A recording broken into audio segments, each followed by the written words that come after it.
fiery horse with the speed of light, a cloud of dust, and a hearty hi-yo silver, the Lone Ranger.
With his faithful Indian companion Tonto, the daring and resourceful masked rider of the plains led the fight for law and order in the early western United States.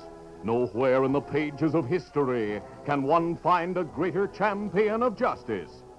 Return with us now to those thrilling days of yesteryear. From out of the past come the thundering hoofbeats of the great horse Silver. The Lone Ranger rides again. On Silver! Let's go, big fella! I'll Silver! Aye!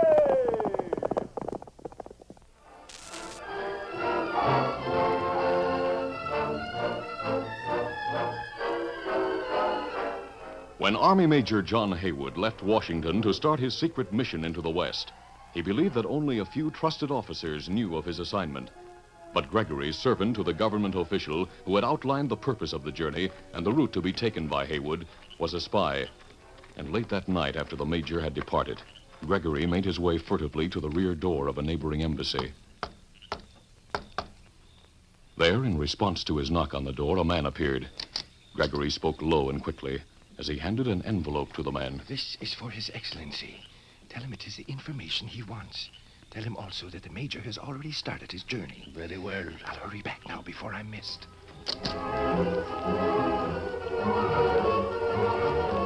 Ferdinand Grozny, supposedly a writer for European papers, had spent months in the West.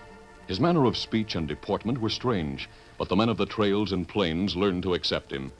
It never occurred to them that there were foreign spies in that part of the country. By spending money freely, Grozny cultivated those who were known as bad men or who were suspected of being outlaws. Chief among these was Sam Belmore, in whom Grozny eventually confided. The renegade Belmore, who hated most men, was glad to enter the conspiracy with Grozny. When Grozny received the message from his embassy in Washington, he decoded and then read it. Finally, he spoke to Belmore. Sam, my friend, this information I have received is wonderful. Wonderful. Now I do not have to seek out the military information any longer. Instead, it is coming to me. Huh? That's right.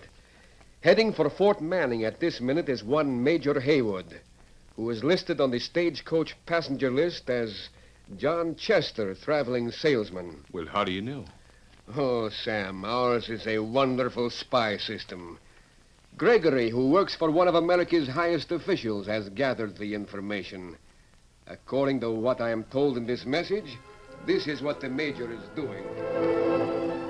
Grozny outlined the complete details of the supposed secret instructions given to Major John Haywood. Yes. He concluded. And this information about Army strength, plans of procedure, and all the rest are included in a packet which he carries in his baggage. Gee. And all you have to do is get it from him before he reaches Fort Manning, huh? Yeah, that's right. I myself have plans of the men and arms my country has hidden in certain places, ready to move into this country when word is given. You have, huh? Well, where are they? I have them. That is all you need to know. When I get the information which the Major has for the officers at Fort Manning, well, the rest is easy. We'll act before the United States can do anything. Well, how are you going to go about getting it, huh? It may not be easy. It will be if you get your friends Slim Jarvis and Lucky Gordon and their bad men to help us. You want them? Certainly. They have held up stagecoaches in the past, I presume. It's about all the work they ever did in their lives. Then they will hold up the stagecoach on which the Major rides. They need not even know what it is they seek or why they seek it. Eh? Tell them there are jewels of great worth in the baggage of the man who is known as John Chester. They know they cannot dispose of jewels in country like this, but tell them I'll pay them in gold for getting these jewels. Tell them I will pay great sums of gold.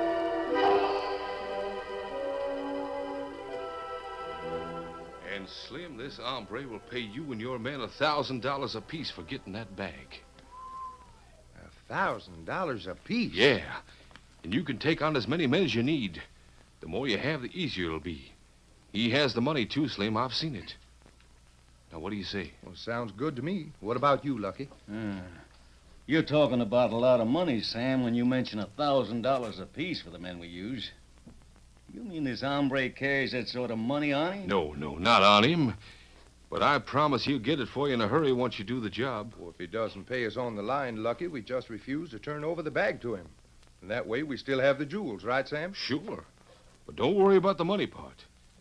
And what's more, boys, if you do this job the way he likes it, there'll be others for you to do later. Good. Now, what about the fellow who's carrying the bag of jewels? The stagecoach he's riding will reach these parts sometime next week. Now, my friend Grosny's checking on that. I'll leave it up to you fellas to pick the spot for the holdup.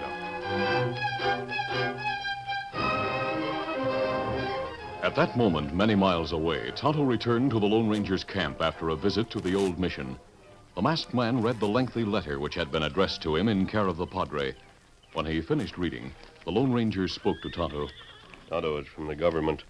The information is important and grave. Oh?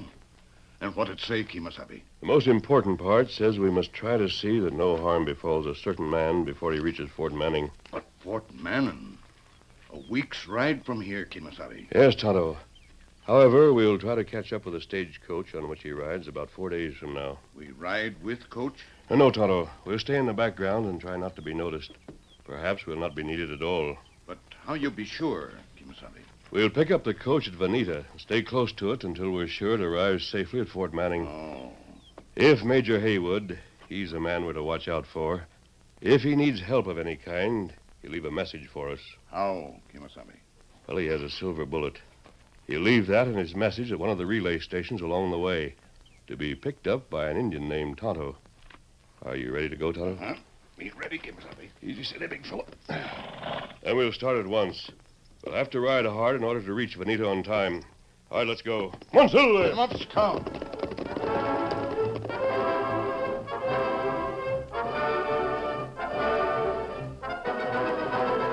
When the Lone Ranger and Tonto reached the town of Vanita on the afternoon of the fourth day, Tonto returned from the stagecoach station with disturbing information. Oh, Scout, oh, fella.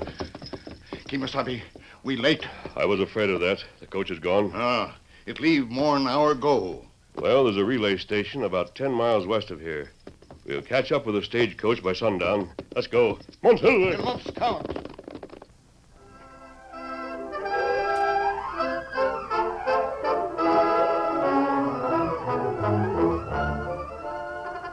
The curtain falls on the first act of our Lone Ranger adventure. Before the next exciting scenes, please permit us to pause for just a few moments.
Now to continue.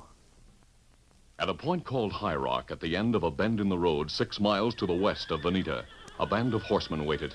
They were the outlaw band gathered together by Slim Jarvis and Lucky Gordon after their talk with Sam Belmore. They had been waiting since high noon and were getting impatient. Suddenly, Slim Jarvis, who had watched from the highest point of the rock looking eastward, rode to where Lucky and the other men waited. Oh, whoa there. Pull your bandana up around your faces, boys, and get mounted. The stage is coming. How far away is the stage, Slim? Less than a mile. The boys know we want the bag marked Chester more than anything else on the coach, Lucky. Sure, they know. And they know which cave we're hiding out in till Belmore and that pal of his come with the money. Of course they do. Stop worrying. Now get ready. Here it comes, fellas. All right, men. Remember what we said. Once we've taken over, unhitch the horses on the coach and drive them away. Now, there's only one hombre who'll need shooting. That's Chester. And I'll take care of him. But if anybody tries anything, kill him. All right, come on, start riding. Get up, come on.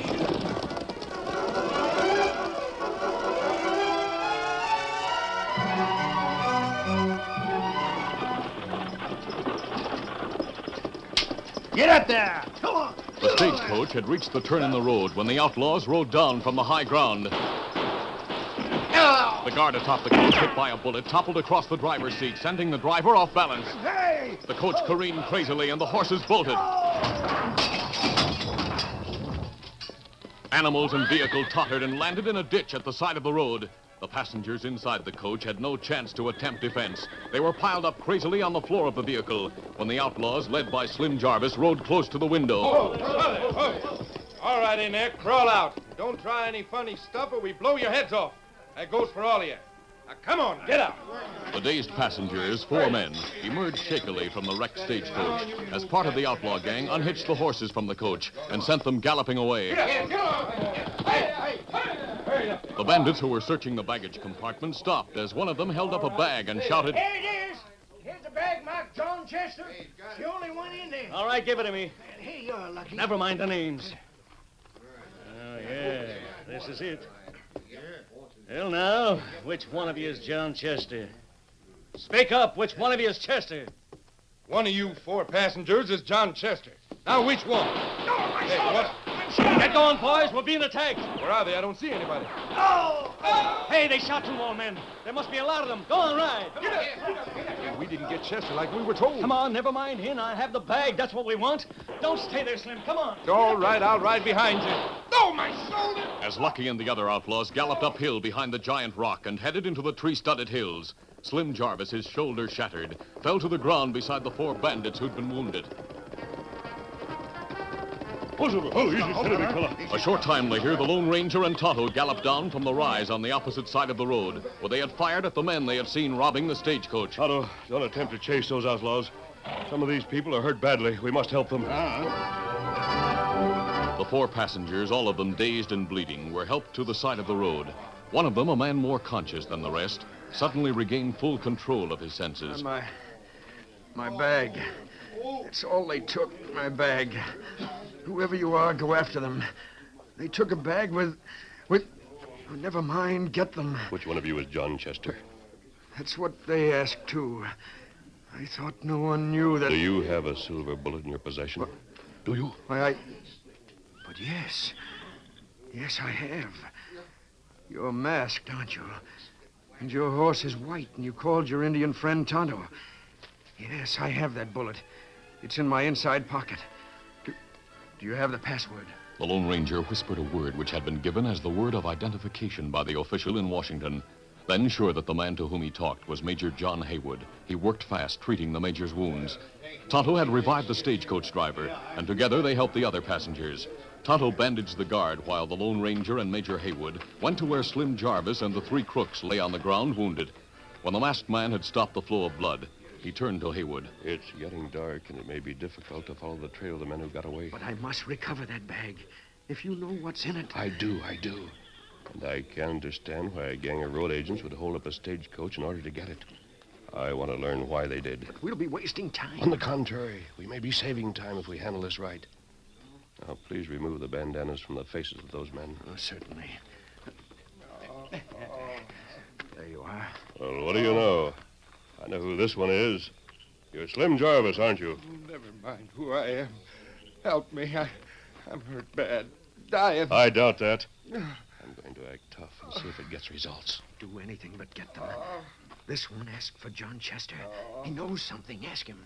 The Lone Ranger, affecting a callousness foreign to his nature, concentrated on Slim Jarvis. Why did you hold up that coach? It wasn't for money, was it? Well, was it? I don't know. Please, I'm hurt bad. Not as badly as your country will be hurt after what you and your men did. Who told you to hold up that coach? Who? Tell me, and perhaps I'll try to help you. Don't tell me, and I'll tell. We were after the jewels. What? Jewels? But you took my bag and... You're John Chester. You see, they knew about me. Yes, I'm called John Chester. We wanted the jewels you have in your bag. We were going to be paid to get them. All right, you start talking. I'll tie up your arm while you do. The Lone Ranger treated Slim Jarvis and listened to the man's story. Major Haywood, known as John Chester, spoke when Slim finished. The man who told him knew all about my errand and who I am. He's a spy. That's the only answer. And if a spy gets away with a pouch in my bag, we're lost. I see. Jarvis, you're an outlaw. I know that. So do you. But you're also an American. Would you sell your country, this whole great country, for $1,000? What? What are you talking about? Of course I wouldn't. Well, that's what you've done. What? Oh, you're crazy. Major, the truth will be known soon enough, no matter what happens. It may as well come out now. Identify yourself to this man and tell him your mission.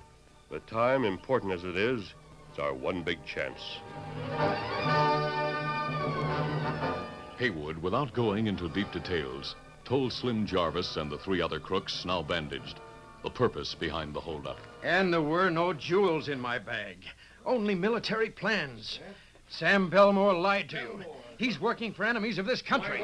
That dirty lying Major, Lucky and the rest of the boys are hiding in a cave a few miles from here. Belmore and this other hombre are coming there tonight to check on the bag before paying off. You see, Major, we've saved time by doing what we've done.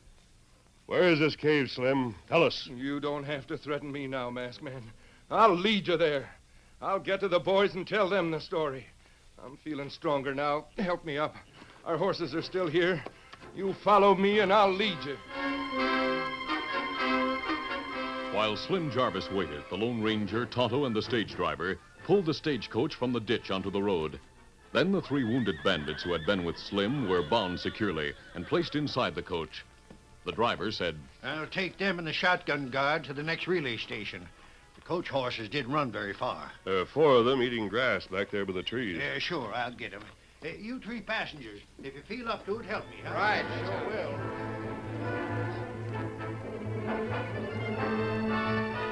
Get up here! Get up!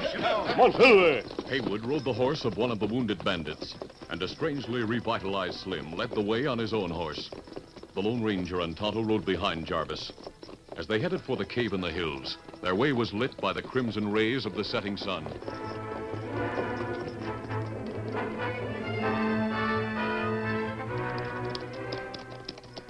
As they neared the hideout cave, a lookout, seeing the riders approaching in the early twilight, fired a warning shot. Slim Jarvis shouted, "Hold your fire! Ho, ho, ho! It's me, Slim. Hold it, I have pals with me." Slim Jarvis led his companions into the cave and told the suspicious outlaws what he had learned. Some wanted to draw guns on the masked man and the others, but Slim prevailed. He had Major Haywood open the bag. The Major did and revealed the contents. You see, there are no jewels. Whatever money you were to receive is in payment for stealing your country's defense plans for the West. That's what's in this package. And that snake, Sam Belmore, told me to make sure you were killed. We were going to kill you, too, until we decided...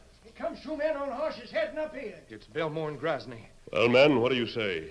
We can't promise to let you escape punishment for what you did today. But if we speak to authorities... Never mind that part. This is war, stranger, not a holdup. We changed sides, that's all. Yeah, and maybe we'll stay on the right side after this deal. Hey, Slim. Lucky. That's Sam, all right. Get your guns ready, boys. We're going to give these two a reception. Slim, answer him. It's all right, Sam. Come on in. Bring your pal with you. How'd you do, Slim? If you get what I told you to get... Wait, who are these men? Major Haywood, suppose you tell him. Major Haywood? Sam, he's alive. Shoot him! Don't reach for that gun, Belmore. You're covered. Yeah, and by all of us. Now step right up, you snakes. You're riding with us to Fort Manning. With you? To Fort Manning? Yeah, right, boys? That's right. What is this? What are you doing to me? You'll find out soon enough, Grosny. Now get moving. No, wait.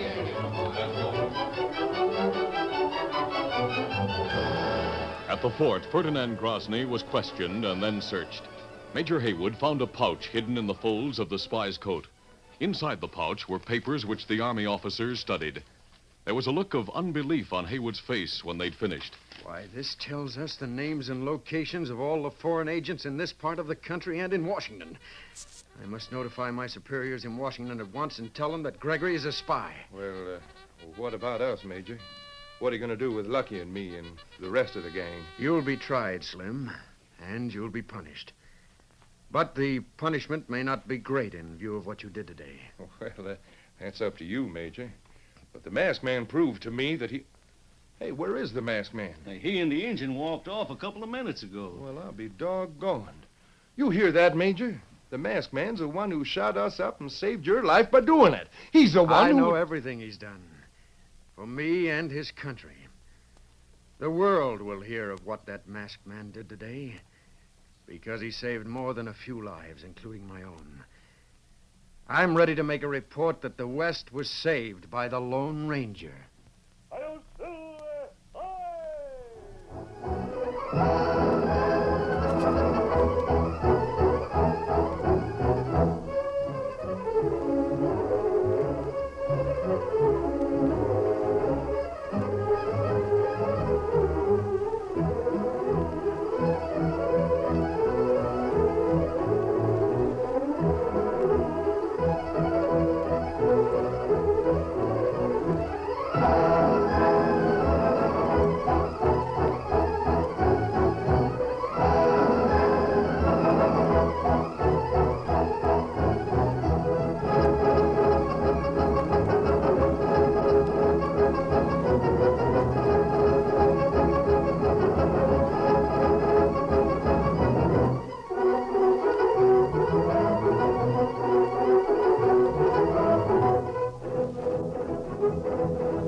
This is a feature of the Lone Ranger Incorporated, created by George W. Trendle, produced by Trendle Campbell Muir Incorporated, directed by Charles D. Livingston, and edited by Fran Stryker.